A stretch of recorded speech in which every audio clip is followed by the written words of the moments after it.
Fratres, before we conclude our ritual here this evening, I call upon one of our newest initiates to share his remarks about why he has joined our beloved fraternity and the importance of not resting on your laurels. Frater EJ Skullcrusher Snyder is a 25-year veteran of the United States Army.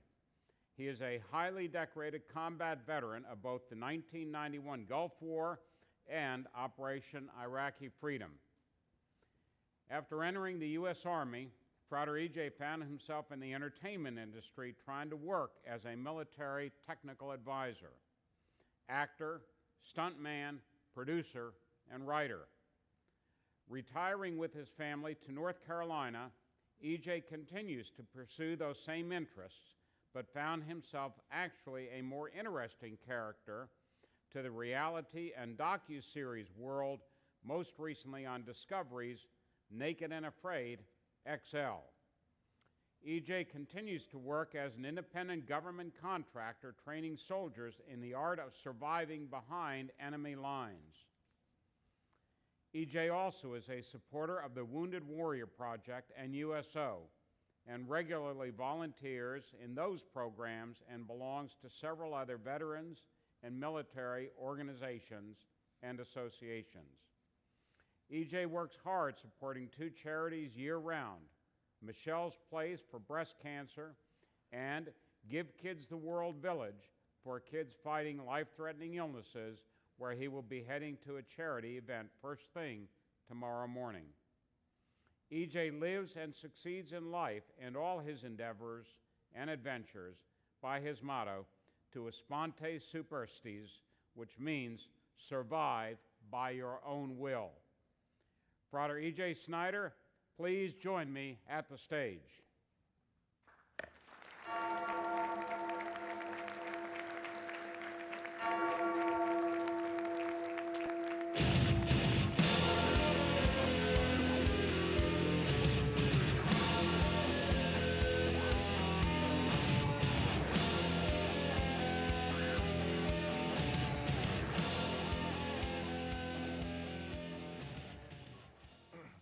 Thank you. I am honored and humbled to be amongst your ranks now. And more importantly, to be surrounded by greatness.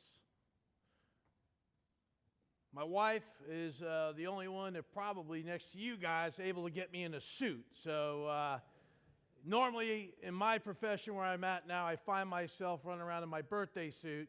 So this is a rarity. But for you, it's going to be a great night. I hope that my words inspire you, motivate you, and along the way maybe you'll find something out about me and yourselves. What makes greatness? How do you achieve success? People ask me this all the time, and it's a question I often have to relook at many times as I go through my life. I can remember my very first survival lesson I got. I was a little 5-year-old kid growing up in North Jersey, and my dad and uncle, as they would have a few beers, and you know, a lot of times we get a little excited, but I used to wear this little belt with a little styrofoam bubble back in the 70s. Maybe some of you remember it, and that's what you used to float with because I was not a good swimmer. And I remembered that one time I used to let my dad and my uncle throw me to the middle of the pool, and I'd bob up, and I'd get out, and they'd do it again. Well, they did it this time. And I went down to the bottom, and I bobbed up thinking that everything's going to be okay, and I sank right back down to the bottom. And I thought to myself, that's odd. So I kicked back up again, I looked, and I realized they were sitting there with the bubble in their hand. And I thought to myself, uh-oh, what am I going to do now? And back down to the bottom I went. So being the instinctual survivalist that I was, I just kicked back up, got a breath, and said, help! No help was coming this day. And as I went back down again, I knew, get a breath, start hopping. Because I could hop pretty good. And I'd hop up, get some air till I got to the ladder. I didn't go back in the pool that day. But the next day, I did. And I learned how to swim. But I knew in life at that point and at that moment, I was only going to be able to count on myself if I wanted things to be done right and to guide myself. That's a pretty hard lesson for a 5-year-old. But then, as my parents would in those days, wound up getting divorced, and I had my young mother trying to raise me and my kid brother all on her own, holding down 3 jobs. And it seemed that kids didn't like the pants that she would buy me. A bunch of Toughskins with patches all over them. And when you go to school as a kid in the 70s with Toughskins and patches, you get made fun of. And I didn't like that very much. So with grit and determination, I figured I had to do something about it. I went out and got the largest paper out in my town, 140 people. And I only did it so that me and my kid brother could have Levi's jeans and not get made fun of. And I learned a lesson about work ethic and dedication. My mother, 3 jobs. My mom was my hero. I mean, she was a strong woman. So work ethic, hard work, it pays off. And I've always carried that since then. And then my next tribulations were being picked last for sports.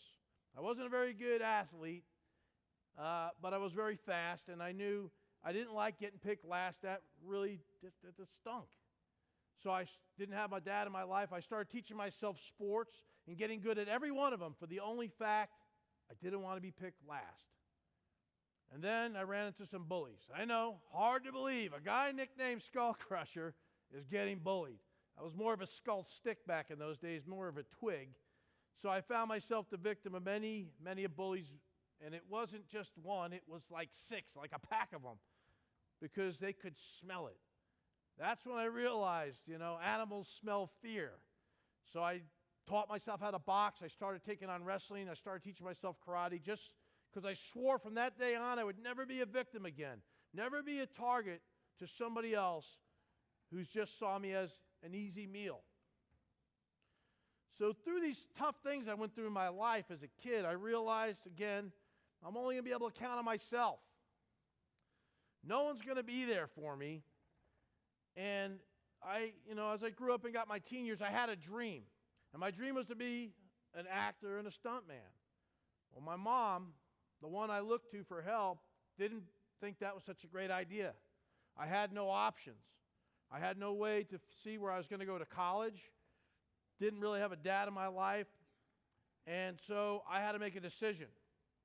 So I decided at 19 I was going to join the Army. It was my decision because I realized the challenges in my life, my childhood, would continue to repeat if I didn't do nothing about it. And I realized that the road to greatness and success, it's about mindset. Mindset is key for everything you're going to do in life to get you to where you want to go. It works in the survival world. It works in the real life.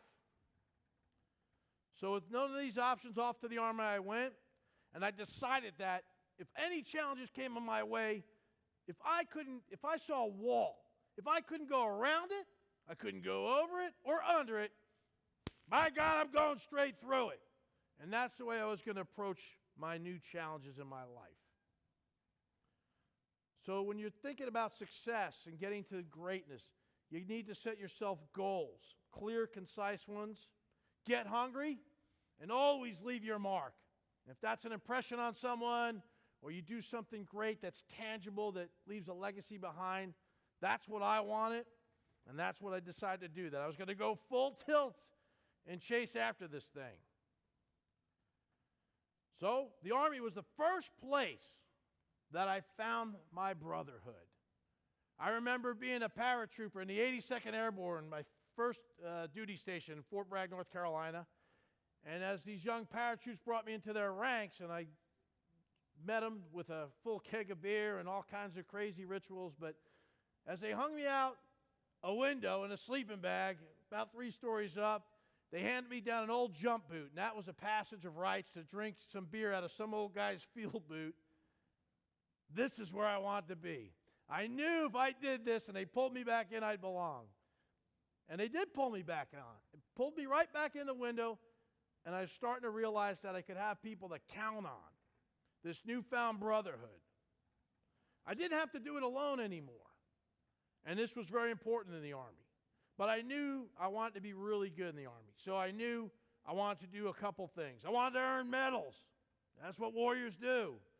I needed to make rank really fast so I could get to the top and influence other people and be a really good soldier. I volunteered a lot. I realized that I didn't care what they needed to volunteer for, my hand went up. I didn't care if it was cleaning the toilet, picking up cigarette butts, washing some trucks. But if I did it, I was going to be the very best at it that I could be, because I wanted to leave a mark, an impression that people would know that when my name and I said I was going to do something, it meant something, and it was going to be done right. I volunteered for all the tough jobs, the assignments that nobody wanted. I built a reputation that when I came into something, if it was broken, it was a ragtag unit, by God, EJ Snyder would be the one to turn it around. And I wanted to be the best of the best that way. And so I built this reputation of being a guy who would come in and fix it. And I learned at that point, and I adapted it to my real life every day, that if I found something, I was going to leave it better than when I found it. That way, the next person that came in behind me, they wouldn't say, "Hey, EJ Snyder, what the heck did you do here?" And I found a lot of good leaders that mentored me along the way. But I found out the first thing about leadership is not about being a good leader, but you have to be a good follower first. And when I accomplished that, then I knew. I'd lead by example. If I needed to be in good shape, my uniform had to be crisp, I would do that. I would lead from the front, and sometimes I'd get in your face. Real tough leader, but I was fair. I was hard but just. Soldiers knew they could come to me with a problem, and they knew I would be there for them and take care of them. I loved them like they were my own kids. Earn yourself a rep, maybe earn a nickname. But whatever you do, when you get a problem, don't make excuses about it. Don't blame it on somebody else. You are responsible for it at that point. You fix it.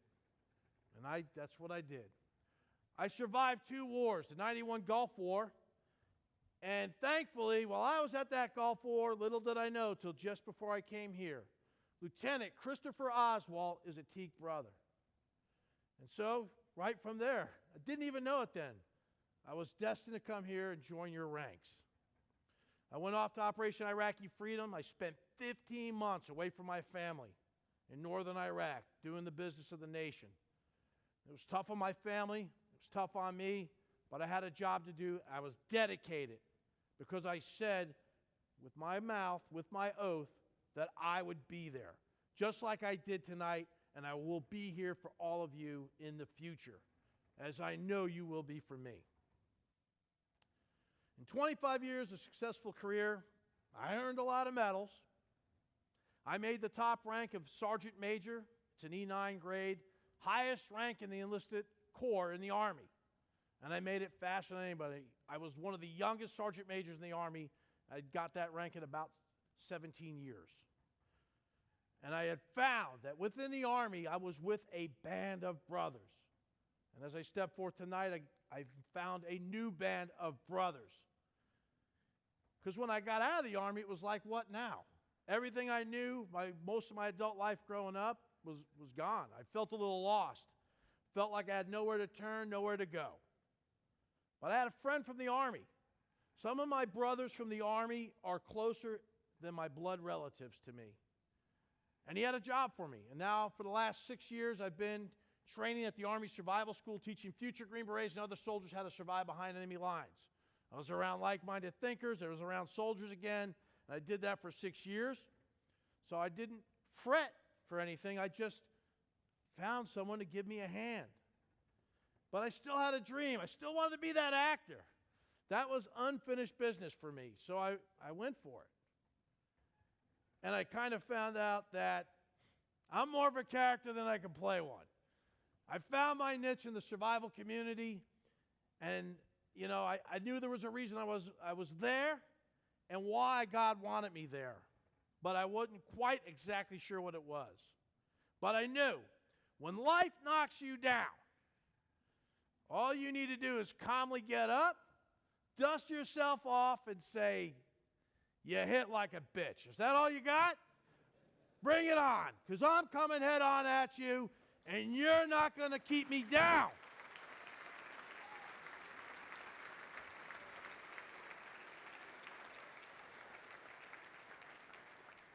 I didn't curl up in a little ball and say, woe is me, start crying. No. I got up. I knew there was one more thing I can do. And then when situations get tough, when I was in the Army, I was a little kid getting bullied, there's always one more thing you can do. When all hope looks lost, all is dark, there's always one more thing. You just got to believe in yourself. When opportunity knocks, folks, it only comes around like a thief in the night. Once in a while, you've got to be ready.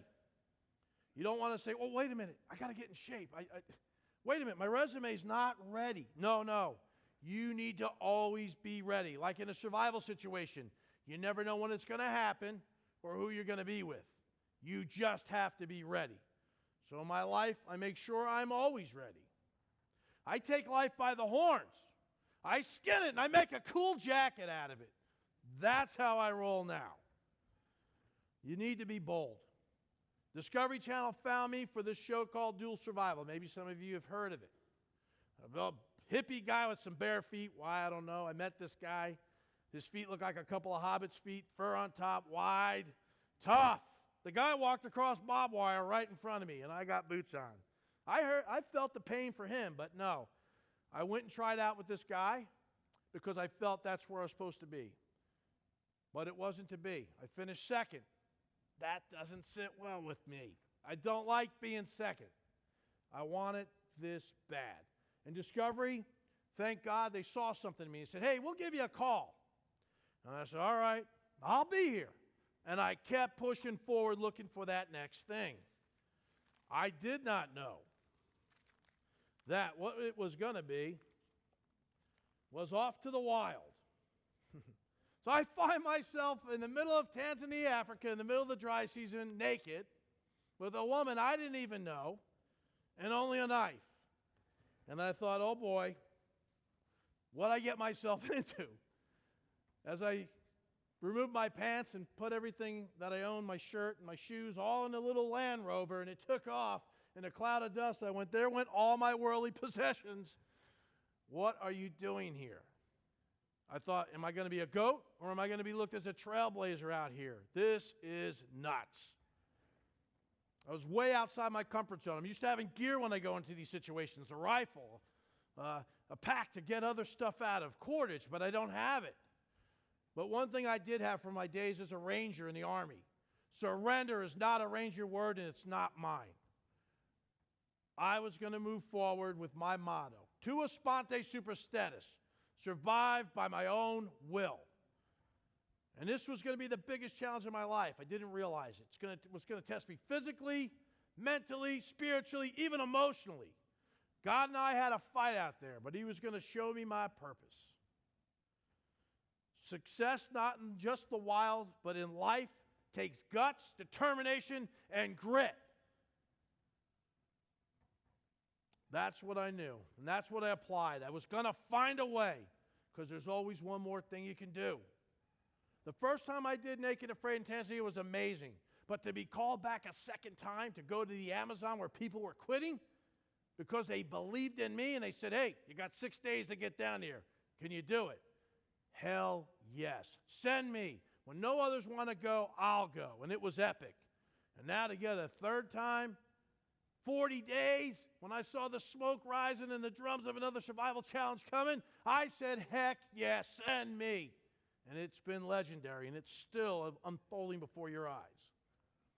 I grew closer to God out there in all these things. You got a lot of time to think when you're looking up at the stars about the mistakes you made in life and where you're going.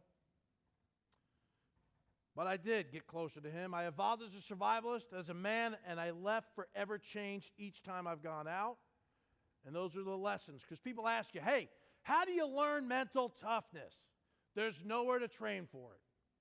The only way you get mental toughness is it's earned through blood, sweat, and tears, through tough challenges in your life, tests, trials, tribulations. And it's the hardships. But when you've been through something really tough, you stand up and say, yeah, I did that. And you can proudly smile because you know you're going to be better because of it. So always set yourself high goals, standards, and surround yourself with greatness like here. Why? Because iron sharpens iron. Together we can get better together. And I tell you, these tough situations are always a lot better to go through when someone else next to you is suffering. You have a good memory and a bond that you'll never forget. But you can't do it alone, folks. You need support. You need family. Everyone says, how the heck can you go out there and run around with all these naked women in the wild, EJ? You're like the Dos Equis guy. I thankfully have a great understanding wife who knows I'm hungry, I have a goal, and she supports me. And it wasn't easy in the beginning, I'll tell you. Social media, first time out naked and afraid, it's like, what are they doing, making a porno? No. It's the baddest survival challenge that's out there on the planet right now, and I got to be part of it. I'm proud of that because they have 5 seasons now, going into season 6. We have a spin-off series in XL, and we're up for an Emmy. And that would have never happened if I would have said that first time in Tanzania, put me back on the truck, I don't want anything to do with this. You have your friends, your brothers to rely on. Teamwork, networking, this is where it starts, guys, right here. Greatness starts here, fraternity forever. And always say thank you to those you see going up the ladder, those behind this curtain here, those that make things happen behind the scenes. So, I charge you tonight, move forward this night into brotherhood. Move towards your goals and your dreams and don't let nobody squash them out. Move with purpose, determination, and grit. Swing not for the fences but the moon. Keep good company always. Again, because iron sharpens iron. I tell you, go for it. And remember, you always have one more thing you can do in any situation. Leave a mark on life, be memorable. Greatness starts now. Yours in the bond.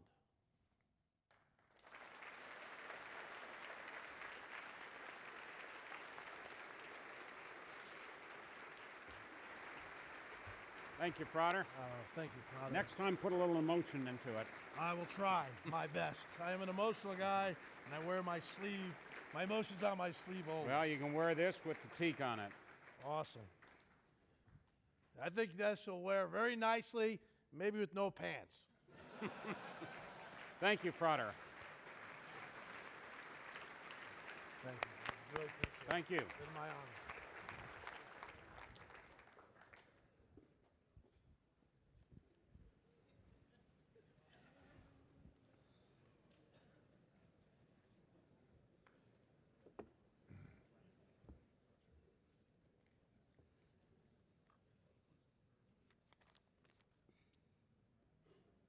We're getting there. How about that? You ready?